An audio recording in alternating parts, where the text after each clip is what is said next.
Tisztelt barátaim! Két lapszámot tartok a kezemben. Az egyik lapszám 2009 telén született, a centrumban Borbély Szilárd. Ez a címe, és az anyag nagy része erről szól.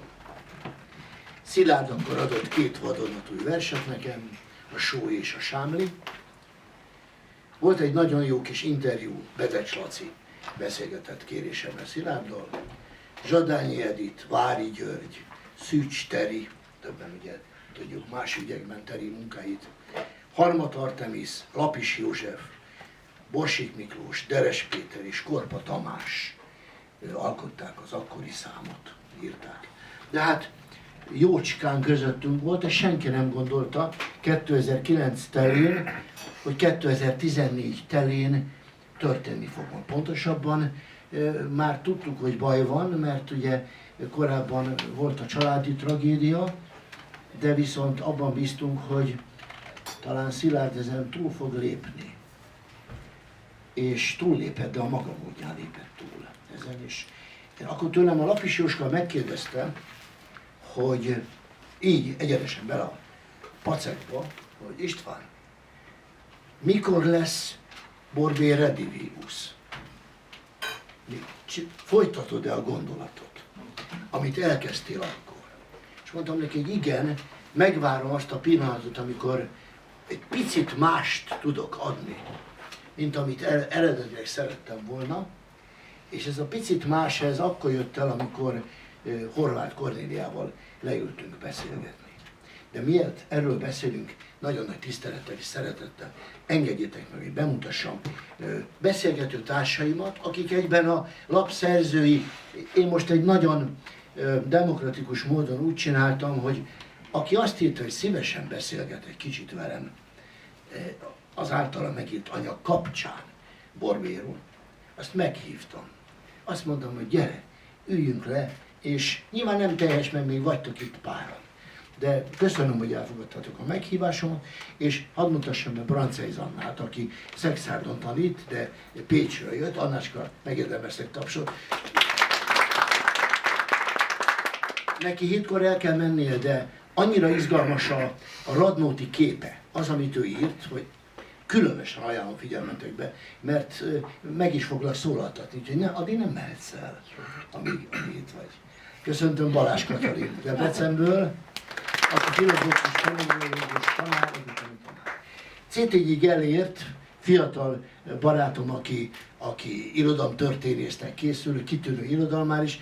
Éppen mondtam neki, hogy ő nem tudja, de mi ismerjük egymást, mert hogy Déri Balázs tanár úr, régi barátom, annak idején eléggé el nem ítélhető módon a szerdai szalonról beszélt nekem, és akkor mondott neveket.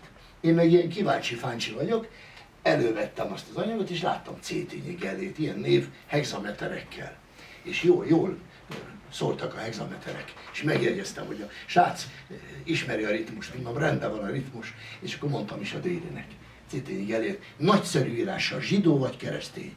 Már is elnézést kell kérnem tőled azért, mert nem a teljes, nem a teljesebb, vagy a nagyobb lélegzetű anyagot közöltem, egész egyszerűen terjedelmi okokból. És elnézést kérek mindazoktól, itt vannak a nevek, látni fogjátok, ha kinyitjátok a tartalomjegyzéket, akik miután mi költészeti lap vagyunk, de a Nincs telenekről, illetve a Borbély drámáról írtak, ezért csak a www.parnassus.hu-n olvasható az ő írásuk online, de olvasható.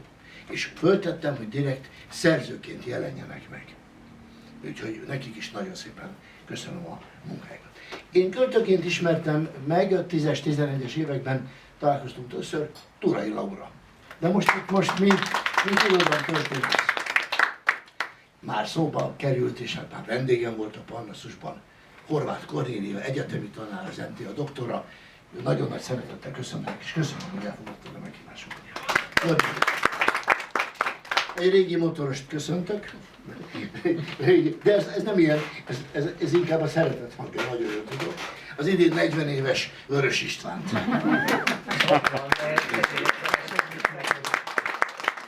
Szándékosan mondtam a 40-et, természetesen, mert hogy mi meg szeretnénk ünnepelni a te dolgaidat. Nem téged, hanem azt, amit csinálsz. Mert azt szeretném megünnepelni, amit te csinálsz. Mert a számunkra érték és fontos. Az, amit te képviselsz, költőként, műfordítóként is, eszéistaként is, igenis egy álló csillag a magyar irodalomnak, úgyhogy ha nem vigyázunk, ebből még egy Vörös István centrumszám lesz. Ennyit erről. Szabados Attilát köszöntöm körünkben, aki, ha figyeli valaki a Parnassus számokat, látja, hogy lassan házészverzők lesz. Édesem azt mondta nekem Attila, hogy nem is baj, mondja nekem, nem is baj. Mert hogy azt a frissességet, amit ő képvisel, most már a Pré.hu irodalmi szerkesztőjeként is, én nagyon megkedveltem. Egyáltalán az ő személyét nagyon megkedveltem, és figyelmem méltó költőként is. Hozzá kell tennem, az a baj velem, hogy olvasok. Ez egy problémát szokott jelenteni, sokan nem szeretik ezt, hogy az ember olvas, mert akkor a véleményt is formál. A te esetedben ez egy nagyon, nagyon klassz vélemény, tetszik a dolog, amit csinálsz, hogy csak így tovább. És hát ismét hát nem mondom, hogy öreg harcos, mert nem annyira öreg harcos, de nem először és nem utoljára, ha nem vigyázunk, akkor még foglak hívni téged, Barosi Márton. Marci is valóban hát állandóan, folyamatosan nagyszerű írásokkal és kitűnő versekkel járul hozzá a Parnasszushoz. Kornélia, hogy lett ebből ez a kis együttműködés? A mikrofonba beszéljek? Aha. Hát az együttműködés úgy lett, hogy is mondjam. Tehát, hogy írtam rólad egy monográfiát, ugye? Turci István költői világa címmel. De már korábban is ismertük egymást. És te eljöttél a kutatócsoportomnak az ülésére. Ezt úgy hívják, hogy MLLK, rövidítve Modern Líra Elméleti és Líra Történeti Kutatócsoport, amelynek Laura is tagja, Anna is tagja, és Gellért is tagja lesz reményeim szerint. És eljöttél, borokat is hoztál, ez külön jó volt, de hogy ott hosszan beszéltünk mindenféle líra elméleti kérdésekről, és akkor mondtad, hogy te szeretnél egy Borbély Szilárd számot, és hát én jeleztem itt a hallgatóknak, diákoknak, hogy ki az, aki tudna ebbe írni, és sokan írtak. És szerintem nagyon nagyszerű, nagyon színvonalas szövegeket produkáltak. Köszönöm szépen, így van. Remélem mindenkinél van Parnassus, már annélkül senki nem menjen haza, mert én azt gondolom, hogy egy történelmi szám született megint, majd meglátjátok, elolvassátok, hogy miért. Kezdjünk is hozzá, jó? Meg mindig folyton figyelek Brancéz Annára, akinek elkezdem, és nem szeretném, hogy úgy ment el, hogy nem szólalt meg.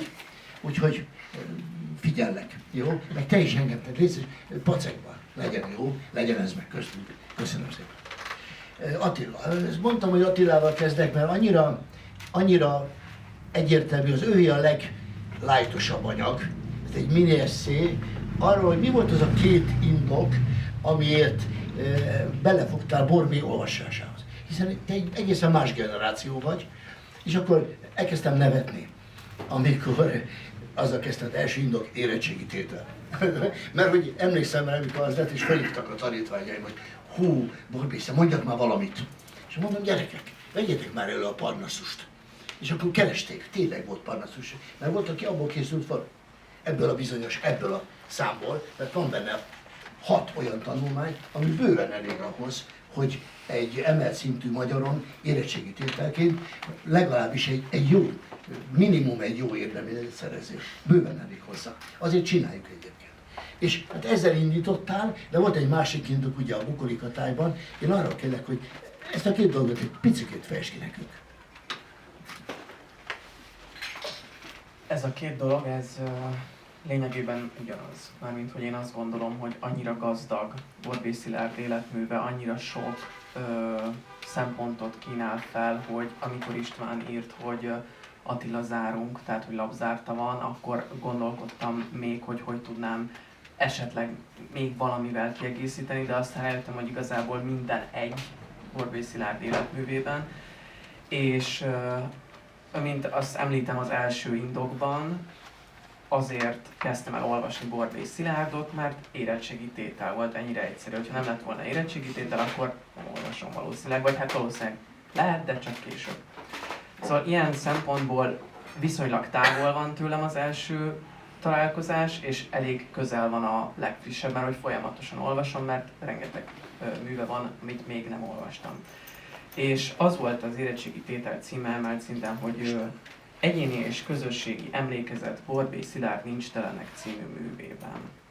És hát ennél, tehát hogy ez azért nagyon jó, mert hogy lehet róla beszélni. Nyilván egy diáknak az a fontos, hogy mondja, mindent érintsen, és már akkor rettenetesen gazdag volt, de később, amikor visszaemlékszem, vagy újraolvasom a Nincs Teleneket, akkor már mondjuk alkotóként az, amit meg tudok belőle, tehát amit kondenzáltam így a saját alkotói vagy szerkesztői gyakorlatomban, az a próza nyelvnek a tanulsága, vagy inkább a próza poétika, és úgy általában az irodalmi szövegek nyelvének a tanulsága.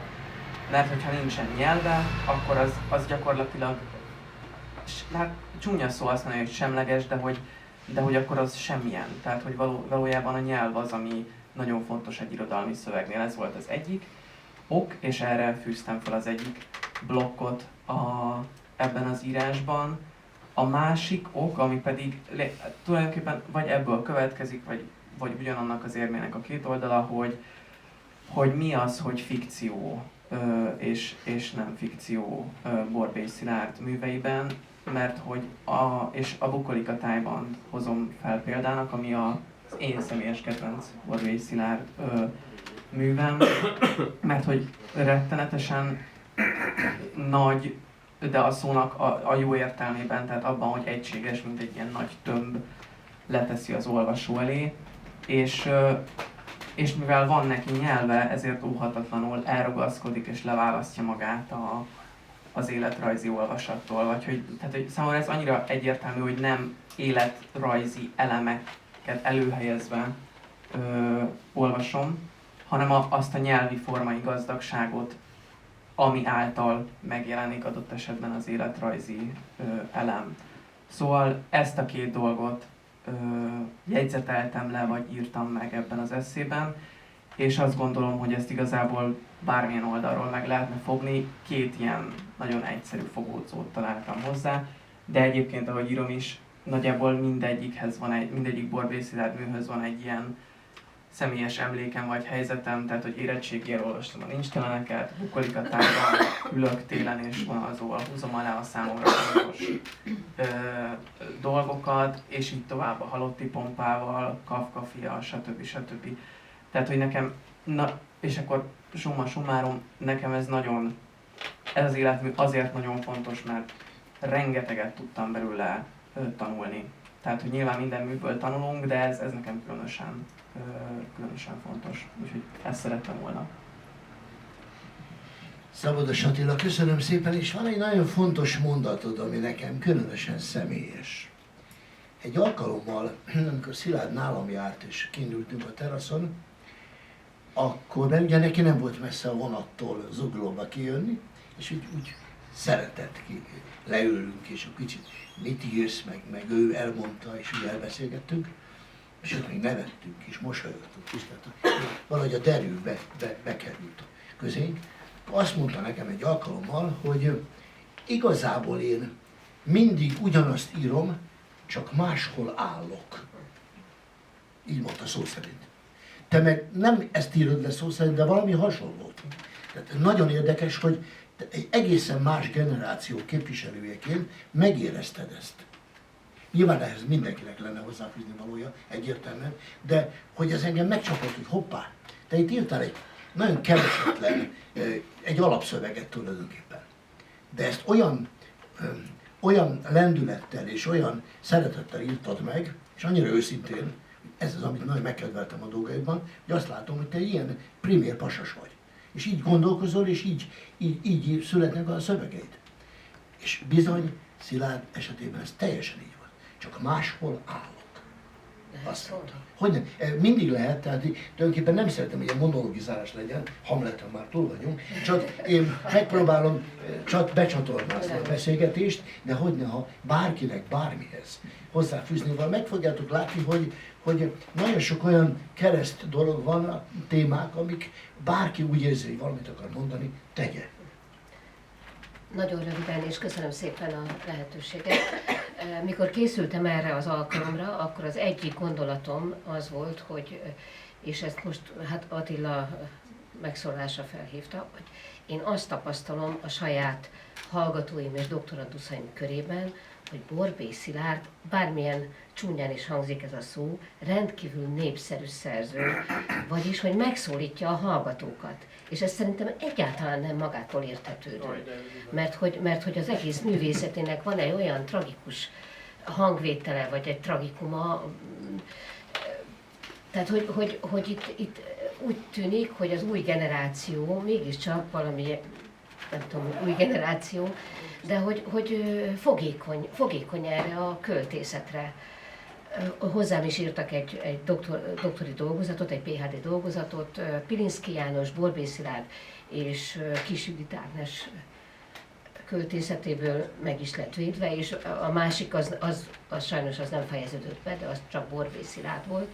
De folyamatosan azzal szembesülök, hogy Borbély Szilárd nagyon izgatja az egyetemi hallgatókat, és ez egy nagyon érdekes kérdés. Tehát, hogy nem egy jópofa szerzőről van szó, hanem éppen ellenkezőleg egy nagyon mély létértelmezést feltáró szerzőről, és hogy fogékonyak rá a hallgatók. Így van, én is ezt tapasztalom, de talán fontosabb az, hogy miközben ő folyamatosan egyfajta identitáskeresésben van, eközben mégis kőkeményen azonos önmagával. Majd amikor beszélgetünk arról, hogy a női tapasztalatok férfi szemmel való leszűrése a szövegben, hogy ez a legveszélyesebb dolog. Nagyon kíváncsi leszek egyébként arra, hogy Balázs Kata mit fog erre mondani, mert hogy Kata felhívja a figyelmet, hogy ennek vannak veszélyei. És te is erről beszélsz, de te nem mész el odáig, mint Kata, mert ő azt mondja, hogy ennek vannak veszélyei. Tehát ezt ki nem hagyjuk majd a maga helyén, ha már felvetetted. Nagyon érdekes önmagában. De ő úgy pásztázza ezt, hogy számomra mélységesen hiteles. És azért szeretem nagyon az ő dolgait, és én már a korai dolgaimnál azt mondtam, hogy húha, mondtam neki, azt mondja, hagyjál ezzel. Mondtam, hogy figyelj, itt nagy dolgok születtek, hagyjál ezzel, azt mondja, hagyjál ezzel. Van egy szendvicsed? Úgyhogy elütötte a dolgot egészen más irányba. De maradjunk a nyomvonalon, jó? De köszönöm, amit elmondtál. Falusi Márton munkájának a címe Szorongás az idill szemhatárán. Már jeleztem előadóimnak, hogy az idill szóval dolgunk lesz. Na most, miről beszél hihetetlenül szellemesen Marci? Nagyon, azért hívom mindig, mert baromi szellemes a csávó. Nagyon, nagyon jól ír. És nagyon jól beszél. Nyomda készen. Hátad mögött is az a véleményem, nyugodj meg. Arról beszél, hogy a vers beindításának a adalékanyaga a bukolika tájban a mitosz és a népköltészet. Jól veszem, nem? Nem mondod így ki, de ez a dolog lényege. Tehát ami beindítja a verset, az az adalékanyag, az a mitosz, az antik mitológia egyrészt, másrészt pedig a magyar paraszti világ, az a háttér. És van egy isteni jó mondata, idézem, leírtam, a versek lassan vonulnak, akár a marhacsorda, mondja Falusi Marci az eszéjében. Na most engem az érdekel, hogy, és már megint tulajdonképpen a lényegénél vagyunk itt, hogy az idill kérdés, ugye, a szépség, az istenek visszatérés a kezdetekhez, az antik mitológiához, miközben a paraszti világot látjuk ott a háttérben, a paraszt, sőt gyilkosság is annak, nagyon sok minden más is őrület felmerül ebben, ez egy nagyszerű könyv. 2020-ban jelent meg utoljára? Úgy valahogy, ugye? Nem akarok hülyeséget mondani, de fejemben valahogy így ír a dolog. Majd megnézzük utólag. Nem ez a lényeg. Az a lényeg, hogy, és te odáig vetemedsz, Marci, hogy az eszéd utolsó harmadában behozol, behívsz más neveket is. Volt valamikor egy Sinka István esten a Parnasszusnak. Képzeljétek el, még az Író Szövetségben Sinka István est, amelyre például Kányádi Sanyi eljött. Mert hogy ő ezt akarja hallani. Felhívott. El kellett érte mennem, és elhoztam az Író Szövetségbe. Az öreg Kányádit. Őneki ez kell, hogy valaki Sinkáról egy egész számot csinál. És akkor te behozod Sinkát ide a diskurzusba. Behozod Ág Istvánt a diskurzusba. Tehát nagyon érdekes ez az egész. Erről szeretném, hogyha pár mondatot mondanám. Köszönöm szépen, bár olyan kiválóan össze is foglalta tulajdonképpen egy részét az eszének, de nyilván a fő problémát érdemes kiemelni, amit én is igyekeztem. Voltaképpen a mítosz jelentősége, poétikai jelentősége mögé próbáltam egy picit nézni, vagy látni, és valóban a Borbély életmű, különösen, hogyha a prózákat, a verseket, a drámákat össze is olvassuk, akkor rengeteg poétikai, meg irodalmelméleti problémának a demonstrálására is alkalmas. Tehát nem csak a kultusz, hanem szerintem ez is részben az oka annak, hogy ilyen népszerű a hallgatók, az egyetemi hallgatók körében is a Borbély életmű. És hadd emeljek ki egy számomra a legjelentősebb problémát ezek közül a Borbély költészetében. Hozzám egyébként az összes megszólalás módja közül a versei állnak a legközelebb. És ez nagyon érinti azt, hogy az élő magyar líra az milyen helyzetben van, és milyen, hát mondjuk úgy megújulási nehézségekkel küzd. És voltaképpen a Bukolika tájban szinopszisa nagyon röviden ezt a problémát állítja a kötet érdeklődésének, vagy legalábbis a szerző érdeklődésének a homlokterébe, azt, hogy az egyéni képzetek, drámák, percepciók, egyáltalán amit életrajznak nevezünk, de nem ezt nevezünk életrajznak, ahogy ezt a szerző maga megéli, az hogyan vált dimenziót ahhoz, hogy közérdeklődésre tartson számot. Ugyanis nekem meggyőződésem az, hogy ez a legnagyobb probléma a lírában, hogyha a saját élményét fogalmazza meg a szerző, a saját benyomásai, közérzetét, akárhogyan is nevezzük, önmagában ez nem garancia arra, és még a versmérték, a versforma sem garancia arra, hogy ez az olvasót vagy az olvasókat megszólítja. Hogy miért érdekelje a saját kínja, a saját nyűgje az olvasót.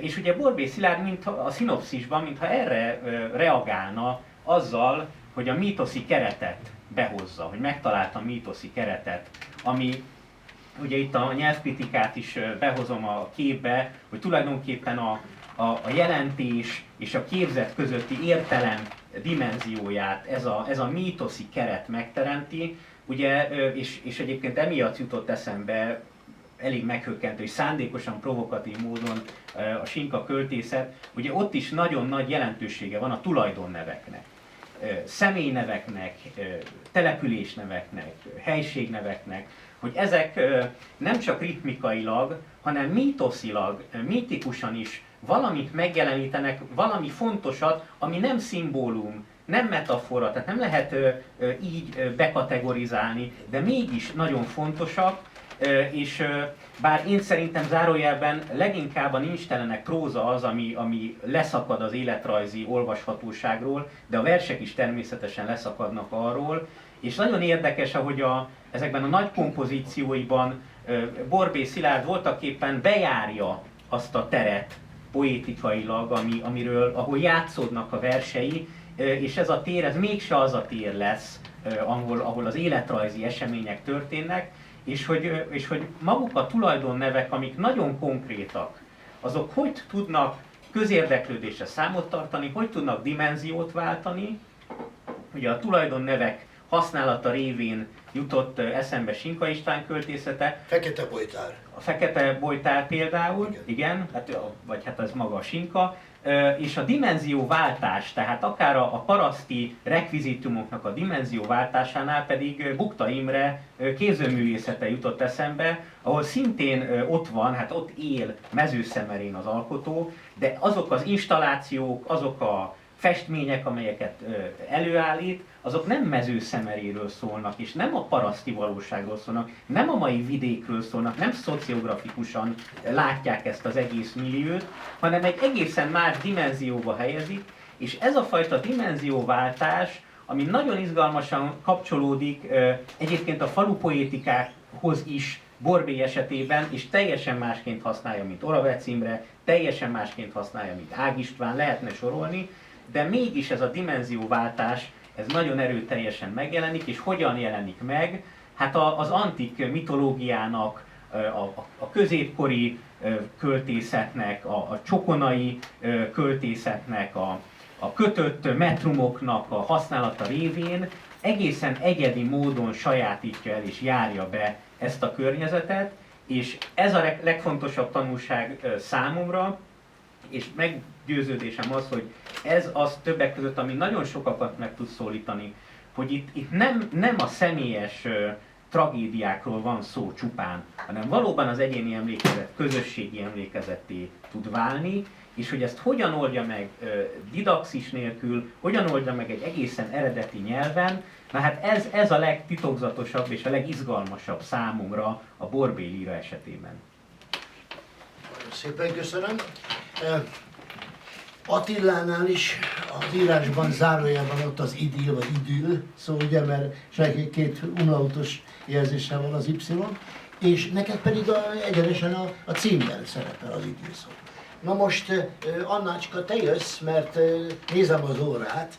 Na de kérem szépen, ez a tanulmány, amiről Brancez Anna, amivel Anna jelentkezik a Parnasszusban, ez nem erről szól. De én most nem leszek hozzád nagyon kegyes, mert hogy az idill kapcsán szeretném hallani a véleményed.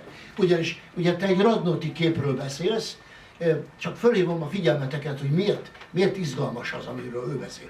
Ugye a Radnóti képünkkel az a baj, hogy egy kicsit egy faragott kép. A Radnóti kép egy faragott kép a fasizmus, a holokauszt áldozata, a mártír képe. Az utolsó versek, vagy a Borinotesz, azokat nem a szövegei miatt értékeljük, hanem ilyen egyfajta sírfeliratokként, vagy memento moriként kezeljük ezeket, hogy igen, ilyen emlékművek, hogy hát ez történt, tessék. És ugye érinthetetlenek, hogy hát ezt nem lehet kritizálni, meg ilyen. Ez nem ez olyan kérdés, amihez negatívan hozzá lehet viszonyulni, hiszen itt egy sors tragédiáról van szó, hogy a szövegek háttérbe szorulnak ezáltal. A Radnóti szövegekről beszélek. Miközben te erről írsz nagyon izgalmasan is fejtett ki, de most nem erről fogunk beszélgetni, bár engem a József Attila is érdekelt volna, hogy két nagy eszéje van, de a József Attila legalább izgalmas, de az, hogy a Radnóti az nyúltál. De hát kérem szépen, a Radnóti a Borbély esetében ugyanúgy fönnáll ez az idill és halál jelenléte. Hát Radnótinál mindig az erőltetett menetet mondjuk, ugye, mantrázzuk, hogy igen, erőltetett menet, és akkor látjuk azt, hogy az idill ott van, ugye,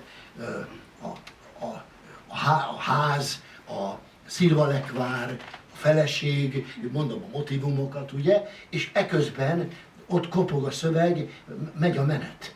Ugye egy ilyen nibelungizált Alexandrinusban írt, saját a 12-esekben írt szöveg, ahol mindig kétszer megáll, sorfaj szerint kétszer megáll, levegőt vesz és megy tovább. Tehát, hogy még rá is, meg is mutatja nekünk, hogy tessék, itt van. Ezt, kedves olvasó, ezt hallod, és ez történik, vagy történik. Na de a Borbély esetében is joggal beszélhetünk az idill és halál. Nem ilyen formában persze, nem a mártírium felől, hanem a 21. század borzalma, tragikuma, profán szennye által beszélhetünk, mert valahol miért elindult Szilárdban ez a folyamat, amikor úgy döntött, hogy eddig és ne tovább. És ez a folyamat 2000 karácsonyán kezdődött. Erről most nem fogunk, mindenki tudja, miről beszélek. Nem fogom folytatni. De egyértelmű, hogy ez a világ, a körülöttünk levő világ mocska, ami történt.